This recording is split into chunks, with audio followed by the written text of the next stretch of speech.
449 dias de conflito foram deixados para trás, um conflito que irá moldar o futuro da Europa e possivelmente do mundo. No entanto, ainda estamos incertos sobre o resultado final.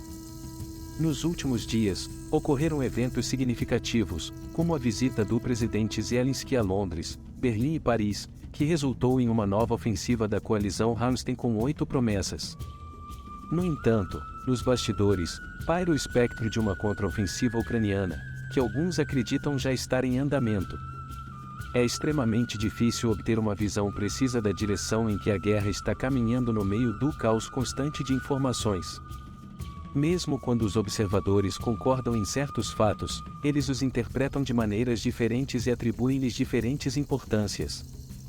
Por exemplo, a deterioração da economia russa pode ser vista como um fator crucial para a eventual derrota do Kremlin na guerra, ou como uma economia em dificuldades, mas ainda consideravelmente melhor do que a da Ucrânia.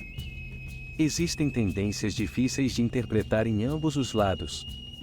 Um aspecto importante é o mapa que mostra a evolução da linha de frente nos últimos 12 meses, entre 16 de maio de 2022 e 16 de maio de 2023. Claro que há uma tendência em termos de controle territorial, e isso não leva em consideração a questionável retirada russa. A região de Kiev, na realidade, apresenta uma comparação ainda mais desfavorável para o Kremlin, conforme apontado em 1º de abril. É importante lembrar que estamos lidando com as consequências de uma contraofensiva russa no inverno, que resultou na captura de Soledar.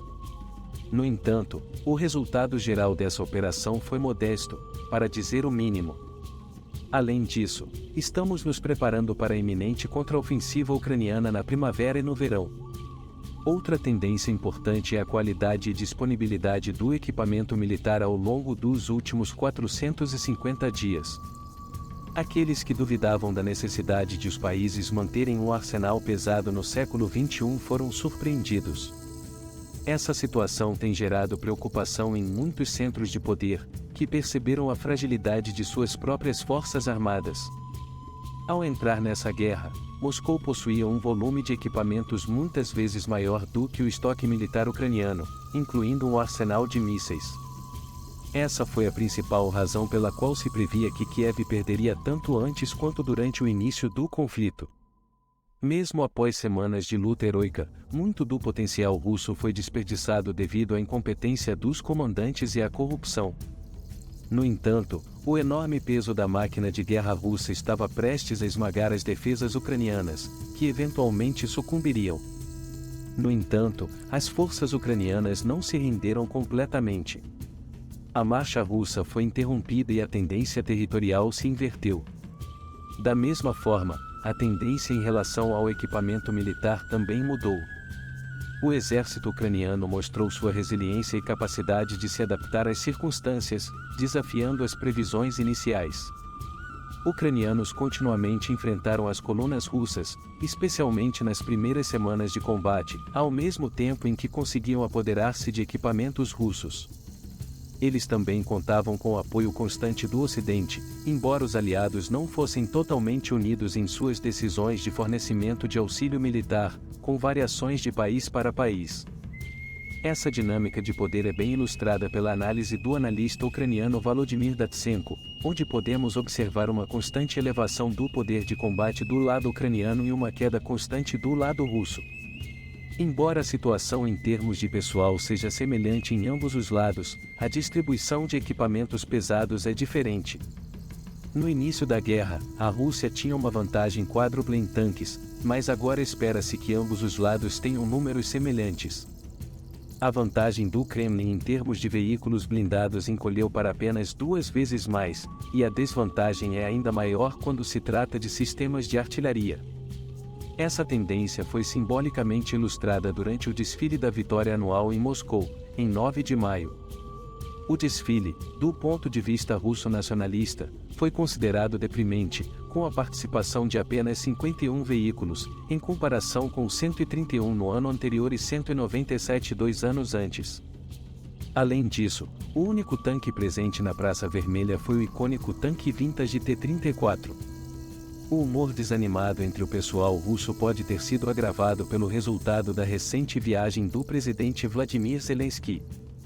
Durante sua visita a Roma, Berlim, Paris e Londres, Zelensky conseguiu garantir mais promessas significativas de ajuda militar.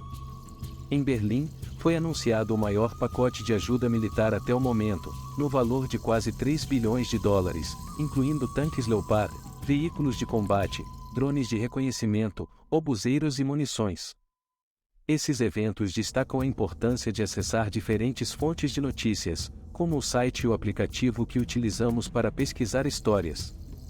Essas plataformas nos permitem ampliar nossa compreensão dos eventos globais, ao combinar artigos locais e internacionais em um só lugar. É interessante observar como a mídia de diferentes países relata as informações sobre a ajuda militar alemã, revelando nuances e viés político em cada história. Para obter uma compreensão abrangente dos acontecimentos, é importante considerar a perspectiva de ambos os lados da barricada política. Saber a propriedade de uma determinada mídia é útil, se é governamentalmente patrocinada ou independente de influências externas. No mundo atual, é crucial ver os problemas de várias perspectivas, a fim de consumir informações de maneira crítica e desenvolver opiniões informadas por conta própria. Nesse sentido, recomendo acessar o Ground.news, o de Times ou clicar no link abaixo para ficar totalmente informado. Você pode obter acesso ilimitado por menos de $5 por mês, assinando antes do dia 24 de maio. Agora, voltando ao assunto principal. É justo dizer que a tomada de decisão alemã foi lenta por muito tempo, mas finalmente chegou.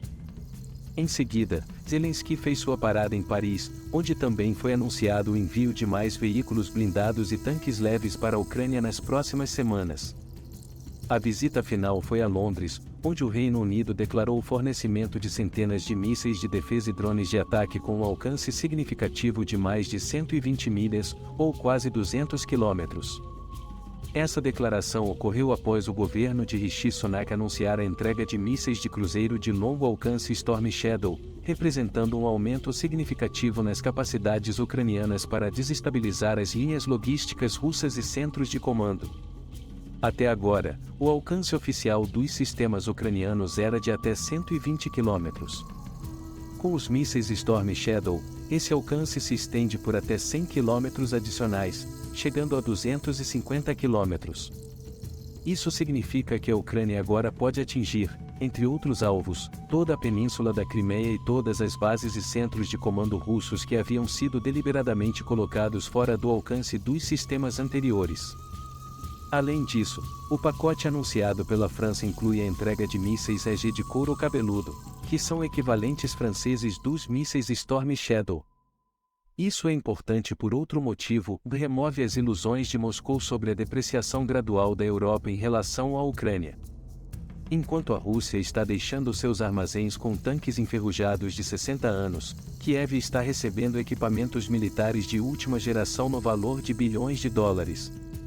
Tudo isso faz parte de um componente extremamente importante do sistema de ataque ucraniano, no qual a maior contraofensiva do ano será baseada.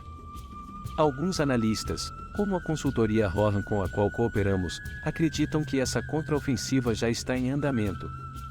A semana passada trouxe mudanças significativas nos campos de batalha na Ucrânia. Kiev está adotando uma postura de ataque próximo a Bakhmut, onde os ucranianos conseguiram liberar áreas no sudoeste e noroeste da cidade. Além disso, os ucranianos fizeram ganhos territoriais perto de Vuhlar.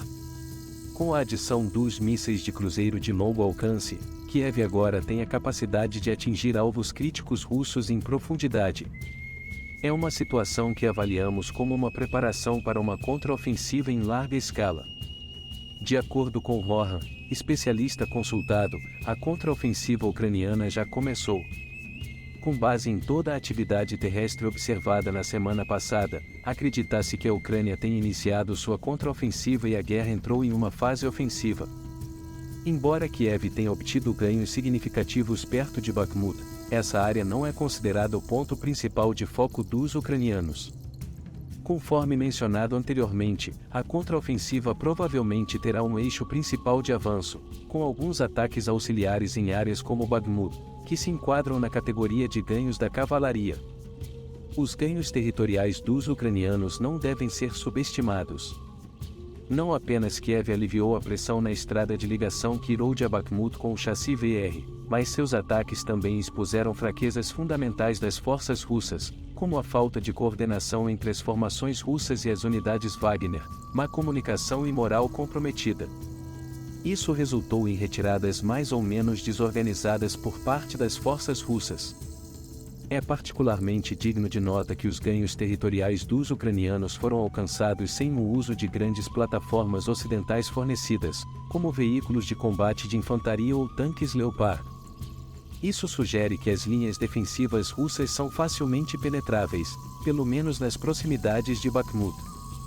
Para obter mais informações, você pode ler o relatório completo de Rohan sobre Substack, cujo link está na descrição. Enquanto isso, em resposta às notícias do Ocidente, as forças agressoras de Moscou lançaram um ataque complexo e saturado contra a capital ucraniana. Mísseis lançados do ar e do solo, bem como drones, atingiram Kiev. Essa batalha foi uma das maiores, se não a maior, troca de ataques entre os sistemas de defesa terrestre e de ataque aéreo. No vídeo, é possível observar um sistema Patriot disparando 30 mísseis em rápida sucessão. No final do vídeo, há um brilho que pode ser interpretado como uma explosão terrestre, possivelmente atingindo o lançador. No entanto, os oficiais da cavalaria ucraniana não confirmam essa informação, afirmando que todos os mísseis e objetos recebidos foram derrubados, incluindo os mísseis Kalibr Mazel e os mísseis hipersônicos Kinjal Sarampo, que recentemente o Kremlin havia elogiado como invulneráveis à defesa aérea ocidental. Observadores de sistemas estimaram que o ataque noturno custou à Rússia cerca de 120 milhões de dólares. O custo para a defesa ucraniana provavelmente foi semelhante ou até maior, mas não há preço que possa ser colocado nas vidas salvas pelo fornecimento de sistemas ocidentais. Apesar do ataque russo, Kiev não está recuando e continua direcionando alvos de valor estratégico. Isso contrasta com a estratégia de terror da Rússia. Com grande probabilidade, os ucranianos já realizaram seu primeiro ataque bem-sucedido usando mísseis Storm Shadow, atingindo centros de comando russos em Luz. O míssil britânico, combinado com o míssil de isca de molde AGM-160B, que pode imitar a assinatura de várias aeronaves, aumenta as chances de um direcionamento bem-sucedido aos centros estratégicos russos. A pressão crescente está levando os colaboradores pró-russos a evacuarem gradualmente, especialmente na região de Zaporozhia. A atitude dos militares russos, expressa em palavras fortes, resume-se nas palavras do nacionalista russo e tradução do blogger Moorks. Segundo ele, não consigo me lembrar de nenhuma campanha militar na história em que um lado tenha sistematicamente preparado sua própria derrota catastrófica. Infelizmente, essa é a situação atual de nossa liderança militar e política.